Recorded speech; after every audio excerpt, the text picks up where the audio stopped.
You can say what's up, though. You can say what's up.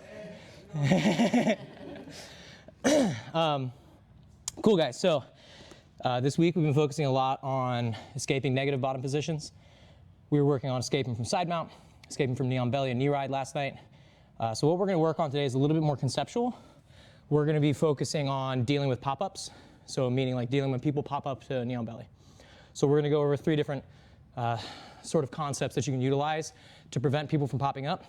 And again, the reason that we want to prevent people from popping up is the camera cooking? Yeah, it looks a little bit. It's all good. We'll fix it. So again, the reason that we want to prevent people from popping up is because it's an easy 2 points in competition, but also it's more likely that they're going to start to create openings on our body, right? So when we're trying to escape from a negative bottom position, we want to try our best to stay tight and use that frame and hip escape like we've been talking about. So I remember our primary escape concept would be to create a frame in between us and our opponent, or access a lever on their body, mobilize our hips, and get back to some type of guard. Okay, so like the drill that we were doing at the first, in the first bit to warm up there, where we were practicing the pop-up after the pass, that's what we're going to be defending against. Okay, so I'll probably coach real quick. Okay, so first things first, guys. Our opponent's going to be starting in the top of side mount, and remember, our top priority is to be blocking the crossface. Okay, so I never want to give up the crossface here. So I'm just going to be passively blocking this crossface. So by kind of committing all of my efforts to not letting him crossface me, oftentimes we can leave our belly really open. So it's going to be easy for this guy to just pop up to a knee on belly, boom, just like this. And if this person's a particularly like quick passer as opposed to like a pressure passer, they're often going to use the knee on belly to, again, like induce scrambles and get me turning in different ways to open up lever control, or just make my life a little bit more difficult because I then need to play catch up. So what we're going to do, again, we talked on Tuesday about using that knee, if we rotate this way, keeping that knee, checking their hip, even in the bottom of side mount here. And the reason that I'm checking the hip is for this exact purpose, guys. When they go to pop up, I'm going to be using this knee to drive their weight forward just a little bit as I bridge and follow them when they come up. I'm still going to be using these frames and my hip escape to slot that knee in between the two of us, but I'm timing it so that when he pops, I'm keeping that knee high in his hip bone, my hips high, and now I'm just going to continue mobilizing my hips and getting back to guard. So this is a very timing-based escape. But again, popping up like this is it can be a pretty aggressive sort of movement, right? So I want to be ready for it. And it's all about that feeling. So again, we'll start here. So I'm 45 facing him. My knee closest to him is checking his hip. Remember, we don't want to put our foot on our knee because he's just going to leg weave here and turn our hips. So I'd keep my knees separate. As I feel him popping up, my left foot needs to bridge, and I'm driving this left knee into his hip. So as he pops, I want to be able to drive him away from me a little bit, okay? And once we're here, I'm just going to continue to scoot my hips away until I can get my knee-elbow connection. Once I have the knee-elbow connection, we just continue to turn until our headlights are pointing back at him. All right, so this is the most basic option here, guys. So a couple things. We want to make sure that our left foot, the one that's bridging here, or depending on the side that they're on, the opposite foot, the one that's bridging, we want to make sure that it's at a 45 facing them, okay? Because when he pops up here, if my knee is at a 90-degree angle, now he's just going to smash me back down. Yeah, he's just going to start turning my hips and flattening me out. So I want to make sure that this back leg is at a 45-degree angle facing him. So again, as he pops up, I'm following him with my hips, and I'm moving to get that knee back in between the two of us. So this may not really seem like an escape per se, and it's not, because they're not really in a position. They are transitioning to a position. We did knee on belly escapes last night, so it's the same concept. I'm still creating a frame and mobilizing my hips. We're just using that aspect of the timing of when they pop, we slide that knee in and turn our hips away, okay? So let's do one more time. We'll do it from this perspective. So I'm blocking the crossface. I'm checking his hip here. Because he feels me blocking the crossface, he assumes, well, I can't go in and crossface him, so I'll just go to knee on belly. When he does, my hips come up, and I continue to swivel in, putting him back in guard. Okay, so after this, we'll talk about what to do if that knee positioning is a little bit more difficult. We can't quite get our leg through because of the knee positioning, and then we'll deal with, if we just can't get the knee in, we'll high leg and get back to guard. Cool? 1, 2. Let's get it, guys. Cool. So the next piece of this puzzle is going to be dealing with their like positioning on our stomach, because sometimes if they have a really good center of gravity and they have really good knee pressure, it's going to be difficult for us to start moving our hips to get the knee frame in. And remember, all we're looking for is that knee elbow connection, because there's your wall to prevent that knee from coming in the first place to put us back in guard. So what we're going to do is, this one is going to be a little bit more conceptual, because we're just going to be talking about frames now and just how we can use our frames to kind of adjust hips and maintain their weight on top of us to get back to the guard. So we want to be pretty comfortable maintaining that sort of bridged position. So when they pop up, we want to be relatively comfortable just holding in this position right here. And again, my leg is at a 45.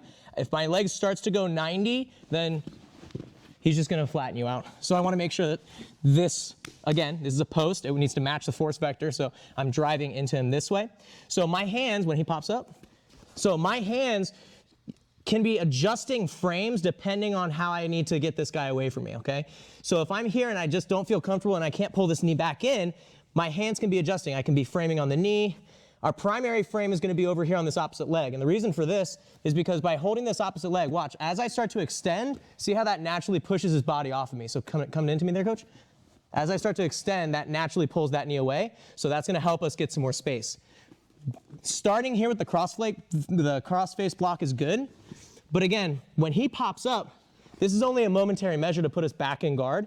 If this isn't working out, we need to change these frames and address his knee frames instead, or his knees. So again, when they pop up, we're going to need to keep those hips high. Keep checking here. We can start to get that elbow, the forearm rather, digging underneath his knee here, like we did last night for our near on belly escape. And we're going to start accessing the knee over on this side. And again, I'm trying to shift his weight away from me to get that back to my guard. So it's the same exact escape. It's the same concept. I'm still creating frames and hip escaping. It's just that instead of me focusing on that cross-face block and like using the speed of my action to get back to guard, I feel like they're too strong, so I'm going to need to address those knees, okay? Because, you know, if their knees are really driving in heavy and hard, I have to check those knees and make sure that they're away from me. So our hands should be kind of variable, right? Our hands can be moving in a lot of different places. So when he pops, I can be blocking the knee here. Again, we really want to focus on this. If like he's already halfway to the knee on belly, don't just let your hips settle back down to the floor, okay? Because then you just concede the position. Keep your hips high and keep that knee driving into him and focus on this far knee. See how that shifts his weight? Ow, man, that was painful. So again, once I'm here and I've pushed that knee away from me, now I can start to set up this secondary frame here and swivel back to my knee elbow connection, okay? So play around with the frames a little bit now, guys. Remember, that's sort of the next layer of intensity. You're not like super quick on the draw. You can't just block and get in. So now we're gonna have to keep the bridge a little bit and start fencing with the frames to shift not only our body, but their center of gravity and get ourselves back to guard. Cool? 1, 2. All right, so we'll go over one more option. Like this is gonna be a later stage. You can do this as early as you want to, but we're just gonna use the high leg to defend when they pop up. A quick note, remember those frames, like I said, you're gonna be moving them and they're gonna be variable.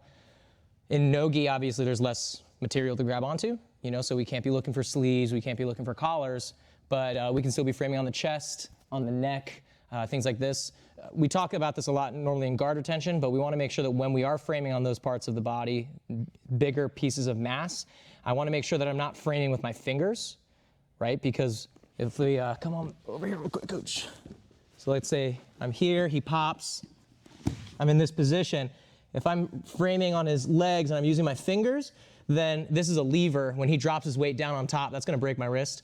Not break your wrist, it's just gonna hurt. So remember, we always wanna try to use our ulna bone to frame, so like the backbone right here, I'm framing with that solid structure because he can drive his weight really, really hard into that. I'm not gonna hurt this. He's not gonna disintegrate my bone, right? It's when I use the bend of my wrist here to hold something up, that's what injures my wrist. So I wanna be using more of like the side here.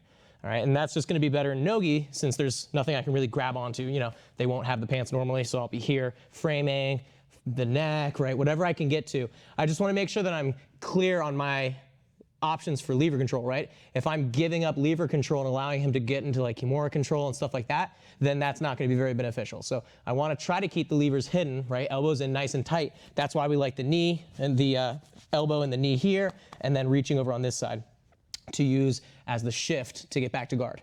So what we're gonna do right now is we're gonna go over the high leg. So again, we're in the same position, we're blocking the cross face, they feel that and they pop. So once they pop here, again, we're gonna be going for the same frames over here on the far knee, frame here on the hip, but now I just don't feel like I'm gonna be able to start escaping my hip. So what I'm gonna do instead is I'm gonna be framing off on their far leg here. I'm gonna start walking my hip away and throwing a high leg right over top, okay? Now, I'm not really relying on a whole lot of leg flexibility, right? I shouldn't have to like force my leg in. All I'm doing is, come on up there, coach. All I'm doing is I'm just walking and changing the angle of my hip to him as I just put my leg up, all right? It doesn't have to look pretty. I'm just gonna get my leg, come on up there, coach. I'm just gonna get my leg on him, and as I create this frame here, I'm just gonna walk myself back to my guard, okay? Again, the top person's gonna be a little bit heavier, like they're gonna be sort of driving down more, so they're not gonna give up that space for your knee to come in. So what we're gonna try to do is we're gonna try to make sure that right knee is still framing as we walk our hip to change the angle, come up on the shoulders, and throw that high leg to get back. So we're here, they pop. I'm still gonna be framing in the same way we did before, blocking the knee, framing on the far hip. I wanna keep this right knee trying to frame as best as I can. I'm gonna be turning my hips. I can start framing on the chest. I'm gonna throw that high leg, and that'll reset me. And again, once I throw that high leg, I can go to whatever type of position I want to. Like in the gi, you know, you could go to spider or lasso or whatever it is. In no gi, you don't have quite as many options. But again, we're here, he pops, boom, I get to this position. In no gi, you know, once I throw that high leg, I could start shooting through for the reverse de la hiva, stuff like that. You know, depending on your knowledge level and your sort of comfort in open guard, then you can move into whatever position you want. If you're just trying to get back to guard, then just throw the feet back on, right? So I'm here, I'm framing, I high leg, and just sort of circle your hips back around, keeping the frames back on them, right? So it's the exact same high leg that we use in guard retention, right? When he's leg dragging me, and we're here, we change the hip angle, and we high leg to get back to guard. We're doing that exact same high leg, we're just doing it in a different context, that being when they pop. So we'll do it from a side view here. So I'm framing, he pops up, I'm nice and high, making sure I'm keeping a 45-degree angle with this back leg here. I'm gonna be framing on the knees. If I'm flexible enough, I could just try to throw the high leg right now, but you know, I'm really gonna have to try to force it in there. And I got pretty flexible legs. So again, change your hip angle first. It's gonna be much easier to just kind of circle and walk your hips back underneath them.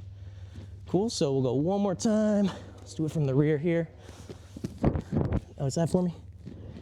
There we go. All right, so again, we're down, we're blocking. They pop, I'm blocking and framing, I change. I'm throwing the high leg. And again, I'm just trying to find a sort of a platform to place my foot on as I high leg and just kind of walk my hips back to guard. Cool? Yes, sir. So again, this is more of like it could be a later stage. You could do this as early as you wanted to, like as soon as they pop, you could immediately high leg. But it's pretty useful for when you feel that pressure and they're really smashing down into you. But try not to rely too much on the flexibility. Just change your hip angle first, and then you can throw your leg up. Cool? 1, 2.